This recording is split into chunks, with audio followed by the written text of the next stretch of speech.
You're listening to The Creative Imposter, episode 123.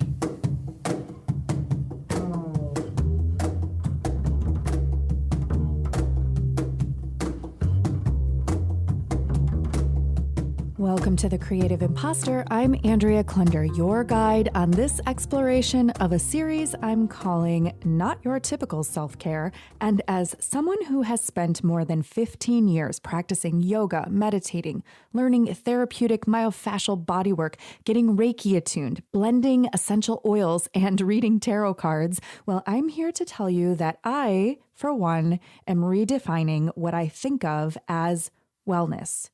Because it goes way beyond the yoga and green smoothie space. And here is a truth that I have somewhat recently uncovered. Self-care doesn't always feel good in the moment. You heard me. Self-care doesn't always feel good. It isn't numbing. In fact, it can sometimes be painful.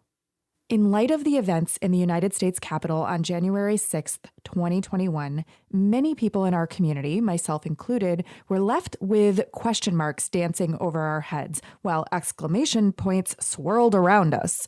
How on earth do we respond?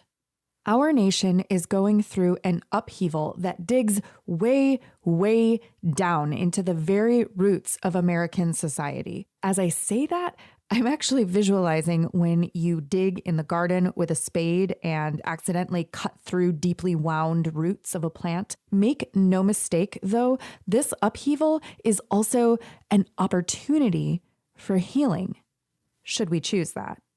But it hurts in the meantime for so many people on infinite levels, and it's going to for a while. And to be clear, I'm not just talking about one isolated incident. For more insight into what I mean, I'll link a few podcast episodes for you that will be helpful in the show notes at thecreativeimposter.com/123. Episodes from Erica Corday and India Jackson at Pause on the Play, also HBR Presents After Hours, and 10% Happier with Dan Harris. 3 different perspectives, all basically talking about the same thing. I've also uncovered the truth that self-care is not just about me, myself, but also about the collective of which I am a part. It's there in the Buddhist principle of interbeing and in the famous quote from civil rights and voting activist Fannie Lou Hamer. Quote, "Nobody's free until everybody's free." End quote. If our society is not well, then we are not well. And I think self-care starts with seeing clearly what is needed. And this can be overwhelming. What can I possibly do in the face of so much deep-rooted suffering? Well, maybe we can start with ourselves. At home, in our businesses, on our podcasts, in our communities. And that brings me, at last, to today's guest, Cassandra Dunbar, medical doctor, educator, wellness blogger, wife, mother of 2 young boys, and producer and host of the Be Well Sis podcast. I found Cassandra when I started assembling my guest list for this self-care series. I was looking specifically for podcasters in this niche, and surprise, surprise, can you guess who I mostly found? Yes, of course, women who look like me, except maybe thinner. Show after show after show hosted by lovely, smiling white women. And no shade to those wellness podcasters. I know and love some of them and are having some of them on this series. And I wanted some perspective. I wanted to hear from someone else. And it took some digging to find what I was looking for. But when Cassandra's show, Be Well Sis, popped up, I listened to a few episodes and reached out immediately. Her whole purpose is to, quote, provide relevant resources that resonate with those of us who feel forgotten, end quote. And by that, she means Black millennial women who are often underrepresented or alienated in wellness spaces, although they often are the ones who suffer the worst medical outcomes compared to their peers. In our conversation, Cassandra shares attainable, totally doable, vivid examples of how she is showing up to do the self-care that is needed to heal our society, modeling behavior and habits for her children, doing the work of educating and podcasting, even when she doesn't feel like it. This, my friend, is an answer. This is what we can do. Now, let's hear it in Cassandra's own words. Tell us a little bit about Be Well Sis, why you started it, and where the idea came from. Honestly, I started it for the exact same reason that you reached out to me. Because, so my background is that I went to medical school. I got pregnant my last year of medical school. And when I became pregnant, I became hyper aware of what I put in my body and on my body. So I'm like, oh, it's not just me. It's like a whole person who's innocent inside of me and pretty much depends on me to make right decisions. So I decided to start researching everything. And I learned in my research that wellness and being healthy, there's like a huge disconnect of what that really means versus what I learned in school. So I took things into my own hands pretty much. And while I was researching the wellness community and looking for different resources, I found that nobody looked like me, And I'm like, well, I mean, that can't be that Black women aren't into wellness too, or brown women aren't into wellness too. Like, I'm sure there's somebody out there who's also interested. So I really couldn't find, like, we're few and far between, like, wellness podcasters and wellness influencers of different sorts. So that's why I started Be Well Sis. It's been 5 years in the making. I've been thinking about this for a long time, but I've always had like some kind of excuse, whether it's time or just like imposter syndrome or whatever. Finally, this year, I'm like, you know what? I'm going to do it. And I put my big girl panties on. I'm like, you know what? I'm going to go ahead and just do it. And I don't know anything about podcasting, but I'm going to try, and I'm going to stop being afraid of being a beginner and being an amateur. So I've just embraced being an amateur. So first of all, just so you know, I think that your show sounds great, and being a beginner and like embracing that, because I think that's something that trips up a lot of people is all the technology and I don't really know what I'm doing. I'm going to look like a fool and people are going to be like, who is this person? Yes. What is she doing? So you didn't have like a professional background in wellness. Do you work in medicine right now? Like, did you finish medical school? Or? Yep. So I finished medical school, and what I do now is I work in education. So I teach. So I teach at nursing schools. Anatomy and physiology is my bread and butter. And I also teach at a university, like cell theory, cell biology, that kind of stuff. So I love what I do, and which is why I like podcasting, because I want people to have access to information. I think podcasting is great because it's free, and most of us have cell phones and have internet access or cell access. So I want people to take control of their health and their wellness and to really know what that means. Especially in the Black community, a lot of us are very weary of the medical community now. And a lot of the people that I've spoken to are trying to find alternative ways to better themselves or just advocate for themselves in different facets. So that's why I'm podcasting.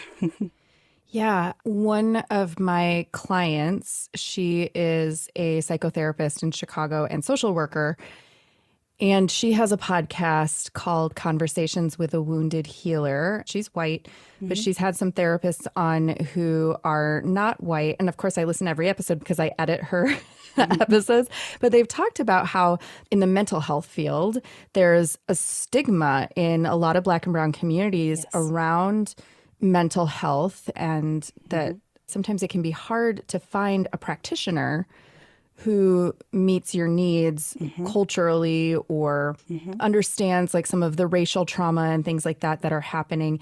And I think it can be hard to find, like you said, those influencers or those practitioners or those resources that you feel like get you and identify with you. Absolutely. Absolutely. This past season, I just wrapped up season 1 a few months ago. I didn't intend to spend so much time on mental wellness, but because of the pandemic, I knew that so many of us were just like hurting in so many ways.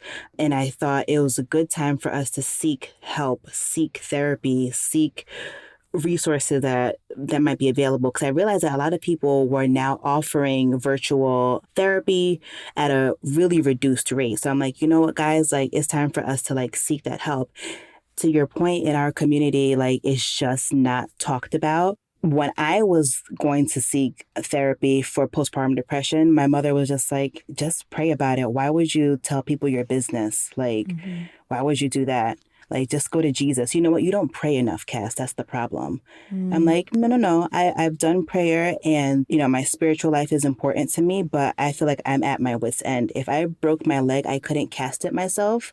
It's the same thing. There are people on this earth who know exactly how to provide me the tools that I need to get better. And I think there's that barrier there, especially with the older generation. I feel like now our generation is more open to doing different things, which includes therapy as part of their self-care. But yeah, that stigma is definitely there. And I think it's also because of the history behind it, right? There are times where people who should not have been committed to like a mental institution were committed, or there were tests done or medications given that shouldn't have been. So that trauma has like been passed on through generations, you know, so that mistrust is still there. And I think that's true, especially for women, like the whole idea of the word hysteria, you know, someone being hysterical is an actual like medical reference to female anatomy. Yes. And this idea that self-care is like, I don't know, for women, I feel like there's more women in the self-care space than men. But there's also a thing about self-care feeling selfish. Yeah. Or self-indulgent, maybe. Yes. And that's one thing I want to get away from. You know, I feel like when we think of self-care, like mainstream, we think of like bubble baths and spa days and all of those things, which I think are great, but that's not really self-care. Self-care is really just taking care of you on a day-to-day basis, not once a week or once a month. It has to be like a constant thing. And I had to learn that the hard way when I burned out, you know? I was taking care of everybody else except for myself. Like, I didn't even give myself an hour a day to do something that I really liked doing. Self-care can just be going on a walk, taking a long shower, having some time in prayer and meditation, little things, doing my hair. If I care about makeup that day, putting on a little bit of makeup, just whatever I need to do to like feel good just for me, you know? I think as women, we traditionally wear so many hats, you know, we're employees, we are partners in relationships, we are caregivers to our children. And now at this age, even to our parents too, like they're looking to us for guidance. So by the time we're done fulfilling all of those roles, we are left with absolutely nothing. And this society that we live in makes it normal for us to be running on fumes, and it's not okay. You know, I feel like I can preach about this all day. I just want us to get to a place where we take care of ourselves, like figure out what it is that we need. So that takes some introspection and like takes time for you to like realize like, what do I really need? What do I really want? And be honest with yourself, and then give yourself permission to pursue that thing. Yeah. Okay, so I was laughing a moment ago because it seems like you released your first episode right at the beginning of the pandemic. Yes. Which is one of those things where it's like, is this the right time to start something new? Or what is happening here? In my mind, I was like, oh, I'll have some time. You know, now I'm going to be home, you know, working remotely. I'll have more time. What time? Like, that just speaks to how naive I was. Yeah, because like you said, you still had your job. You were working from home. plus your family, plus your kiddos who I'm assuming were probably at school and then not at school. Yes. Yes, I'm insane. That's all that is. So, yeah. What has that experience been like of launching a new project like this and a new creative project that has a mission behind it, has a purpose behind it, it's important to you in the midst of all of this uncertainty, all of this chaos that's happening? Was it the perfect time to start? How did that influence your experience with your first season? I'm going to say yes and no. It was the perfect time because now that life had stopped, outside life had stopped, all the things that I would do to distract myself essentially were gone. Yeah. So this podcast in a way has become my self-care. I didn't even realize that it would be, but it absolutely has been the thing that makes me happy, and it's just for me. When I'm podcasting and I'm speaking to different people, and I only speak to women exclusively at this point, every woman has just poured so much into me, and just making those connections and feeding off of ideas and everything has just been just so rewarding. And it's the only time where I can just be myself. Mm-hmm. I'm not a mother. I'm not an employee. I'm not a spouse. I'm not a daughter. I'm just me. And it's been great in that sense, but it's been the absolute worst timing because I have so many things to do. And I just thought when I launched a podcast that, you get a mic, plug it in, you write some notes, and you just start talking. Oh, God, no. There's so much that goes into this. And I had to learn that the hard way. So good timing and bad timing all at once. And I think it was also good timing because I think the feedback that I received is that the conversations that we've had have helped somebody, It helped them, you know what, let me go ahead and actually reach and seek out a therapist. Or some of the thoughts that they've had surrounding what's been happening with the George Floyd situation and the racial reckoning of the country, somebody put into words for them and help them to process it a little bit better. So good and bad. First of all, I'm so glad that you said that your podcast is self-care because I'm thinking back to around March, April, May. I had no motivation to do pretty much anything. Mm-hmm. And the only thing I could think of to do was I need to schedule some podcast interviews. Yeah. That was the only thing. And then those interviews were for a little bit. Those were the only fixed items on my calendar. Yep. And that was my thing that I could grab onto, and I could be a normal human and have a conversation and an interaction. Yes, yes. And you make such a good point. It's what you have that you can grasp onto. I think the hardest part of the pandemic is we're all floating in the wind. We have no idea. I think that's the biggest mind F that we've all been struggling with. We have nothing to really just hold us concrete to the ground. Yeah. And having something like an interview is okay, this grounds me. This is still normal in a world that everything had changed. Ooh, podcasting during a pandemic is just the start of this conversation with Cassandra. We are going in deep. So let's take a moment right now to have our mid-episode stretch break. I'm going to invite you to lace your fingers together behind your head. Come on, you can do it. Lace your fingers together behind the base of your skull so your elbows are pointing out to the sides.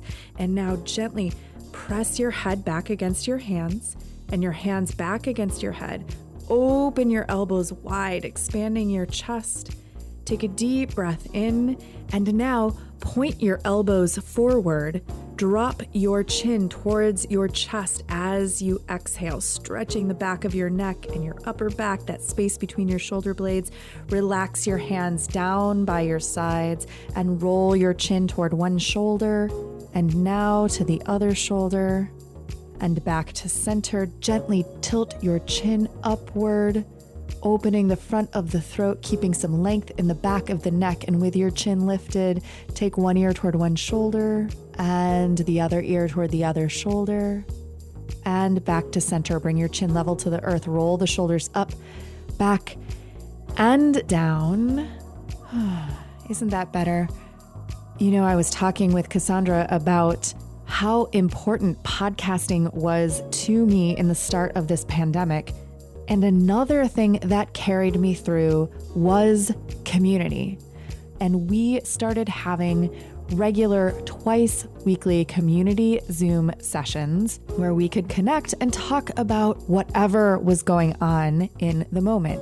We call it Goods, Gripes, and Goals. And then, just to sweeten the deal, we throw in some recommendations for media to consume, whether that be reading, watching, listening to, an app, an Instagram account, a recipe, whatever is getting us through and enriching our lives, even when we can't be together face to face. And I would love to invite you to those very same community Zooms. All you have to do is join the Creative Imposter Collective for free, and the Zoom links and schedule will be there for you at your fingertips. You can find the collective hosted on Mighty Networks by visiting thecreativeimposter.com/community. And hey, if you happen to be a podcaster who is deeply craving some connection with other podcasters who get what you're going through as you are trying to create and share all of the wonderful content that comes out of your mouth onto your show, then consider joining the Podcast Envy Pro Pod. I know one of the things that I have been sorely missing is attending podcasting conferences. And it's not even about the content or attending sessions. It's about being able to see my podcasting friends and talk about podcastery things in casual social situations, being able to compare notes and get some fresh ideas and be inspired by each other. And that's what the ProPod is all about. Membership is $99 per month. Learn more and apply at thecreativeimposter.com/podcast envy pro. And if it sounds intriguing to you, but you're not sure whether it's going to be a fit, book a complimentary call with me to find out at thecreativeimposter.com/T420. That's TEAFOR20. All of these links dancing around in your head can easily be found in the show notes for this episode, in the description in your app, and at thecreativeimposter.com/123. See you soon. And then the second thing that I was thinking about when you were just describing your experience is the phrase that you used was racial reckoning around George Floyd. And I know that you have a blog post on your website about self-care, and you were talking about how self-care is not always comfortable.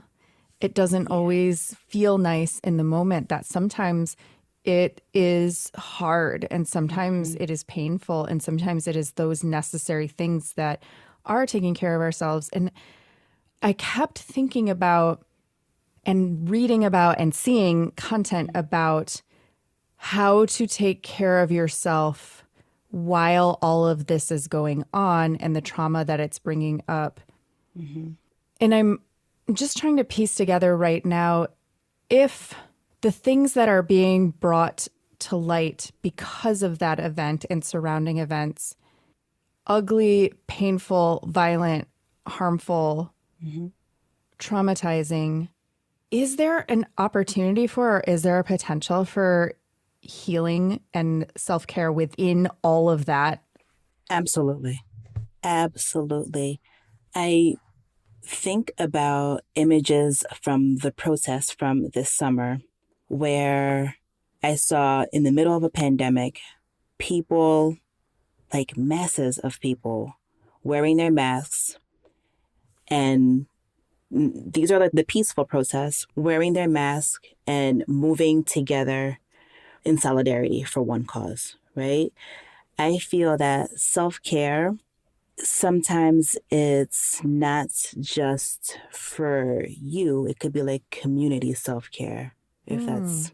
And I remember images of at those protests and marches, like there would be like singing and dancing, and there would be like little moments of joy in the midst of something so serious and so heavy and so painful and so traumatic.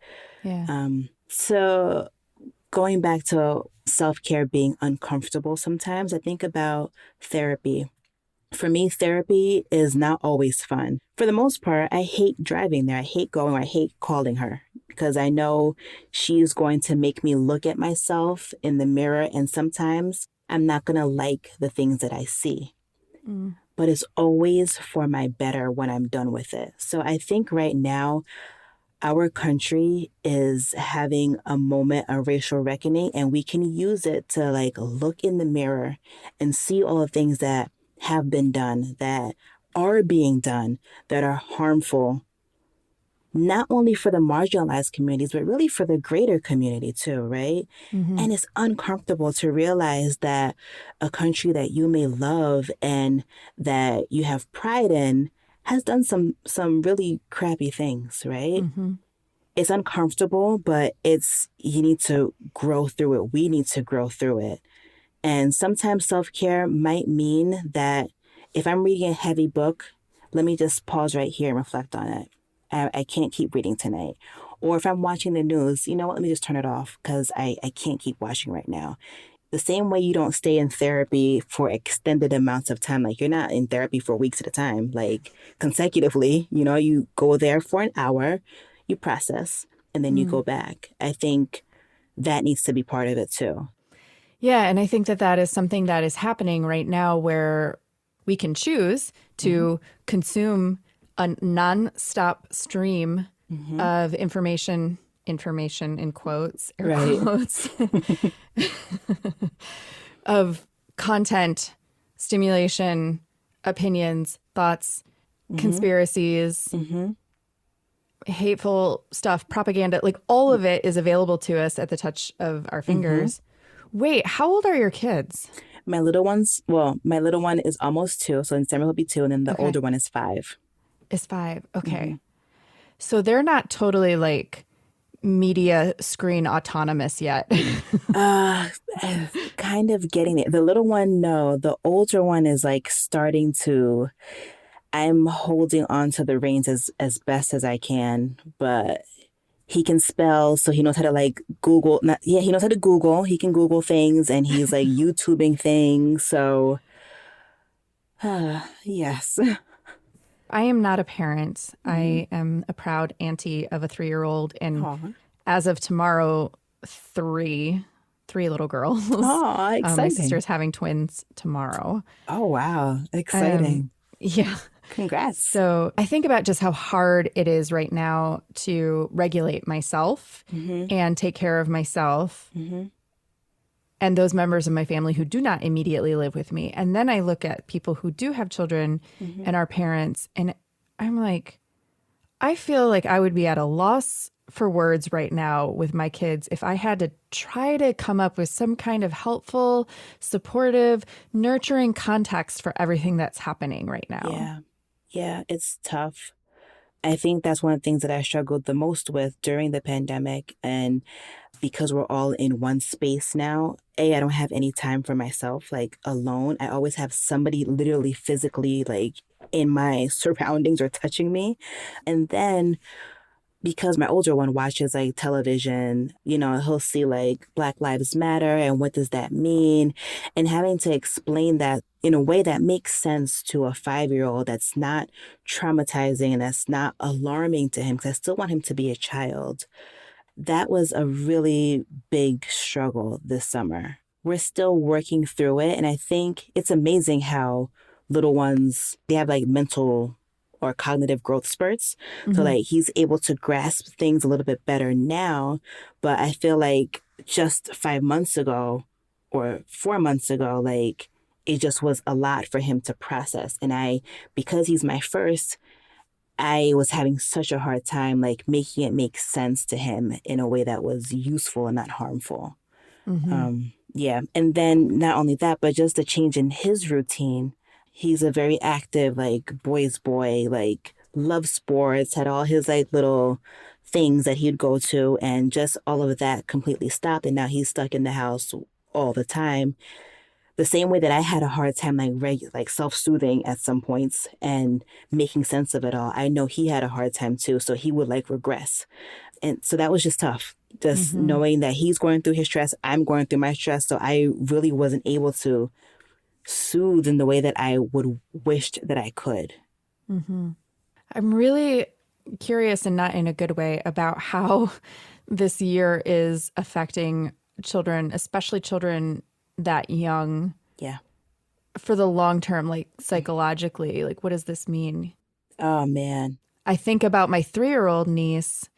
She had just started preschool and obviously was not going to preschool, but she has virtually no interaction with other humans her size and her age Yes. for months and months and months. There was probably a good 2-month period where she didn't see another human who was not her parents. Yeah. And you think, well, maybe she doesn't really know what she's missing. But this poor girl would wake up in the morning, and my sister said it was heartbreaking. She woke up one day and she was like, "Can we go somewhere today?" Aww. And my sister said, "Well, where do you want to go?" And she's like, "Anywhere." Aww. Yeah. Oh my God. What are we doing? What are we doing? Yeah. I mean, what have you found? And I know you're still working it out, but what have you found in terms of helping your little ones learn how to take care of themselves and, kind of modeling the self-care for them? What has worked? You just said it, modeling. Because I can talk and talk and talk and talk, and it's like in one ear, out the other. But when they see me doing something, they want to be all in it too. So my husband actually just got me a meditation mat for my birthday, and I was just sitting on it and just like trying to center myself a bit. And the littlest one came and sat next to me and was just trying to do what I was doing. If I take out my yoga mat just to do some gentle stretches, the older one will automatically come and stretch with me too. So those are some things. I've been trying to read more, so that will inspire him to read more. Because I told them that I want less TV time and less screen time, because at this point he's doing remote learning and he's in front of that screen from 8:30 to like 2. I'm like, all right, It's too much. Yeah, like just way too much. So now I've been trying to have like more mindfulness time. So we'll turn off the TV, maybe play some music, have a little dance party, or we'll like read a book. I'll read my book, he'll read his book, or we'll read out loud together. So those are some things, just trying to model, because if I tell him, he won't listen. So if I do it, he's more likely to participate. Yeah. I was going to say, is he responsive? Because with the 3-year-old, she does want to watch TV like all the time. I mean, she doesn't have school yet, so, she doesn't have that, but they really limit her screen time. And she is just like, I want to watch this. Yeah. No. Okay, can I watch this? No, we're not doing screens right now. We're not watching TV right now. I'll be honest, with my little one, he gets a ton of screen time too, way more than my oldest one got, because my older one was in daycare from like 10 months old. So from like 7 o'clock to like 4 o'clock, there is no TV. It's just interaction, doing activities and things of that nature. My youngest has not been in daycare yet. The idea was to start him in the summertime, but life happens, Clearly right? not. Right. So while I'm working and the older one is doing his classes, the little one, unfortunately, is watching like Dora the Explorer. Yeah. And that's one thing that's like really like a pain point for me, because I just feel like the little one is not getting what my oldest got. He's getting scraps, essentially. And I feel that's something I'm working on. Yeah, it's really hard with everything that is going on. Like, how do you balance that? And I mean, at least you know what he's watching, and you're not just putting him in front of YouTube where anything could pop up next. Oh gosh, no. What has been, I mean, you mentioned some of your favorite self-care things that you've been doing, that you've been modeling for the kids.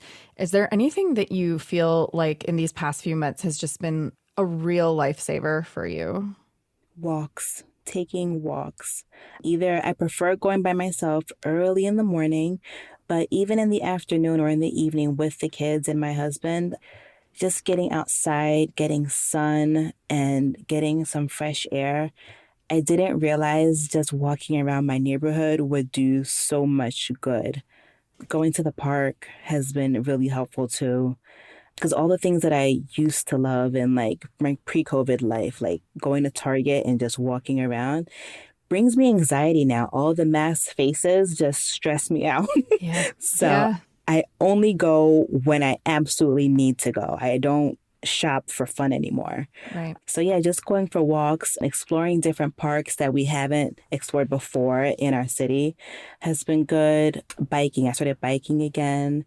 So things to just get me out of the house, get me some fresh air, and kind of move my body a little bit because I'm not going to the gym or anything. Right. What do you think it's going to take? So, with your mission of bringing more of this awareness in your community and destigmatizing some of these ideas of self-care and mental health and wellness and nutrition and things like that, what do you think it will take to really bring about the kind of change that you want to see? I think access is the main thing because I'm fortunate that I live in an area where things are accessible to me. Produce is accessible to me at reasonable rates. I can walk outside with no fear of anything happening, access to information as well. Yeah, I think if we all have access to all of the basics, which are like food, shelter, water, clothing, and information, I think that will make the difference. So my first step is just providing information on to where to even find different things that may not be in their neighborhoods. Yeah. I think so I'm in Chicago and I live in a neighborhood that I could not afford if it was not rent controlled by my partner's parents. Basically, I live, in a very affluent neighborhood on the north side. And I've lived in Chicago for 20 years now, so almost half my life. Mm-hmm. And I have only in the past 7 years or so, 6 or 7 years, really, really, really started to become more cognizant of the social, political, and economical issues in our city. I mean, I've always known that there were issues, but really digging into more of the history of the city of Chicago and how it's a very segregated city. Yeah. There's this whole like north side, south side, west side. And so I work with students high school students who mostly live on the south side of the city, and they are mostly Black and Hispanic students. And they have educated me so much about how different life is in their neighborhoods. It's not that far away from where I live. Yeah. And I have access to everything. Yeah. And they sometimes don't. Yeah. And I've spent some time now in some of those neighborhoods, and I'm just like, wait, where do you get food? Like Harold's Chicken Shack and Popeyes. Yeah. Food deserts. Yep. Where's your grocery store? Where's your produce? Where's this? And how did I not know till my 30s that the world was like this? Yeah. I actually used to live in Chicago. We moved down here 3 years ago. And that's one of the first things I noticed, how segregated the city is. When I did 2 stints in Chicago. First, I was in medical school. I was doing my rotations in Chicago. And I was on, I forget which train line I was on, but you could see where people were getting off and you can like almost predict it by their background. And I was just like, wow, the city is absolutely beautiful and I love it here. But wow, that is interesting. And then while I did my rotations at a hospital on the south side, and just speaking to some of my patients, some of the younger ones who had never been downtown, I'm just like, what do you mean you've never been downtown? It's like right there. It's right there. Like, what do you mean? And that was like eye-opening to me too. And just to your point, there are no grocery, there's a Whole Foods now in Englewood. Englewood, it's so weird. Cassandra, I've been to that Whole Foods. And I mean, first of all, Whole Foods is just in general way too expensive. Yes. So who is that for? The demographic that lives in Englewood is not high earning. They don't have high incomes for the most part. So I don't know who the Whole Foods is for. I guess, it could bring job opportunities and that's great. Yeah. But I think it's fake, the idea that it's no longer a food desert. No, it still is. If I can't afford to shop there, I'm still going to be hungry. I'm still not going to have the adequate nutrients that I need. I'm not going to buy produce and vegetables. Like, you know what I mean? Like, I don't Yeah. know. So yeah, it's an interesting dilemma that I could probably spend like hours talking about all of the Yeah. issues with the segregation and the inequality and access. But I think that it just goes back to like it's just a rabbit hole conversation about Yeah. access and education. And what does access actually mean? It doesn't just mean like plopping, oh, here's this great, healthy, expensive thing Right. that now you can't have. Right. And I think about how I used to live in Logan Square. So what year was it? 2015, I lived in Logan Square. Okay. So when we moved into our neighborhood, it was like a melting pot. For the most part, mostly like Hispanic, Yeah. and then there were affluent white people moving into the neighborhood too. Very few Black people, but it was a nice neighborhood. We loved our apartment. We went to renew our lease for the next year, and it jumped like 50%. And throughout the year that we were there, we quickly saw how it was changing the neighborhood. And I'm like, so we can't, nobody can afford to live here anymore. Where are the people who have been there for generations? Like, where are they going now? What's the expectation? Yeah. But like you said, that's the whole rabbit hole That is a conversation. whole like urban planning, gentrification. Yes. Like it makes my head hurt because I'm like, there has to be a solution that is not what we're doing. Yeah. Everything is so financially motivated. There is no heart. Like, you don't care about people. You just care about how much am I going to profit from the displacement of people or from the exclusion of people. And it's, Yeah. Yeah, it is a thing. I do want to ask you about coming back to your podcast, coming back to Be Well Sis. So a lot of times I talk to podcasters who their podcast is an extension of a business or a brand. They're using it for community building or for marketing. And I know that for you, it's kind of a passion project right now. What do you think is next for the show? What are you thinking about for the future? And how are you measuring or defining success for that show? ooh, that is loaded. Okay, so we actually come back October 13th. So you'll be back by the time this is out, and listeners can Yes. hop on over there right now. Yes, yes, yes. Listen to this one, then listen to that one. Yes. Yeah, so then we'll be back. And this season, I have taken more time to really curate and craft my episodes. And I really wanted to have more pointed discussions as to what is wellness. So every episode is going to start with wellness is and then ... So our season opener is called Wellness is Rooted in Rest. So I speak to a yogi who is also has a master's in neuroscience, and she specializes in the sleep studies.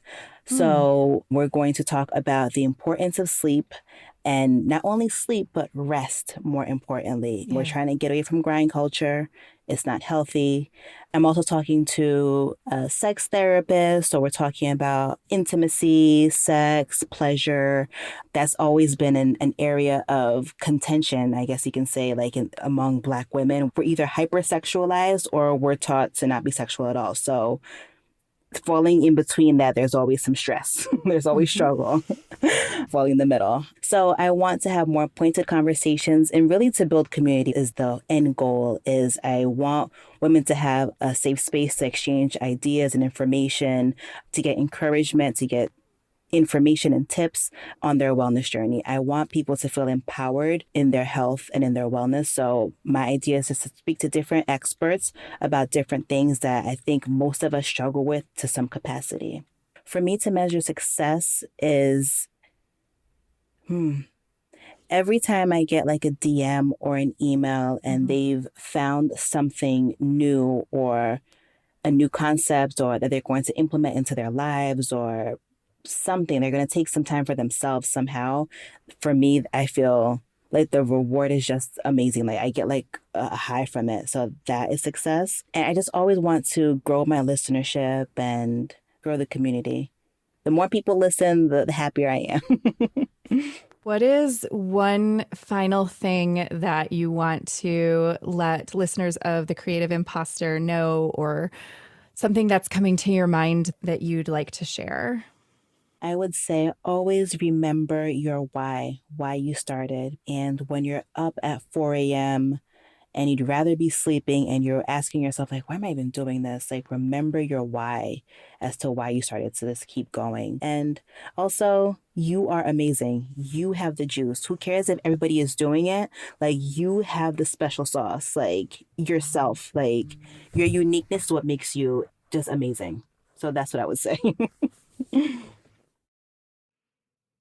I couldn't have said it better myself. Cassandra Dunbar, thank you so much for joining us on The Creative Imposter. And hey, if you loved this episode and you are a podcaster or aspiring podcaster, I'm going to encourage you to, right after you add Be Well Sis to your podcast listening queue, also add my recent episode of Podcast Envy with Cassandra as well. We went even deeper into the process, the pain, the craft, the magic of creating her show over on that episode. Links to Be Well Sis, Cassandra's socials, and everything I invited you to in the stretch break and the podcast that I recommended for you in the intro will all be in the show notes for this episode, conveniently located in the description in your app and at thecreativeimposter.com/123.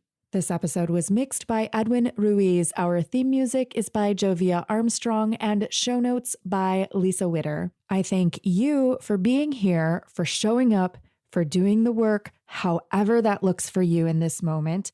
And this week, I want you to take Cassandra's advice. And when you're up at 4 a.m. and you'd rather be sleeping and you're asking yourself, like, why am I even doing this?